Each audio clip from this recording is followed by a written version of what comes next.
প্রাকৃতিক ডাক্তার আমাদের পাশেই। নিম গাছ আমাদের আশেপাশেই জন্মায়। কিন্তু তার গুণাগুণ জানলে আপনি অবাক হয়ে যাবেন। বাংলার মাটির এই গাছটি আসলে এক জীবন্ত ওষুধের ভাণ্ডার। প্রাচীনকালে হেকেম থেকে শুরু করে আজকের এলোপ্যাথি, হোমিওপ্যাথি ও আয়ুর্বেদ সব চিকিৎসায় নিমের নাম উঠে আসবে। জানেন কি? নিম পাতার রস ডায়াবেটিস নিয়ন্ত্রণে ব্যাপক সহায়তা করে। মুখের ঘা কিংবা দাঁতের সমস্যা, নিমের ডালই ছিল আমাদের একমাত্র টুথব্রাশ। ফুসকুড়ি, চুলকানি, ব্রণ, নিম পানিতে গোসলেই মিলবে আরাম। নিম তেল কীটনাশক হিসেবেও দারুণ কাজ করে। ফসলে আর ঘরে মশার উপদ্রব কমায়।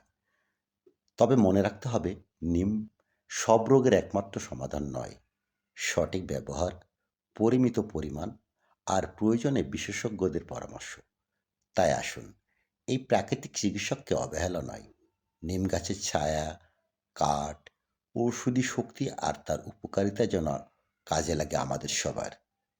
নিম গাছ শুধু গাছ নয়, এটা আমাদের মাটির আশীর্বাদ, প্রকৃতির দেয়া এক অমূল্য উপহার। নিম গাছ বাঁচাও, প্রকৃতি বাঁচাও, নিজেকেও বাঁচাও।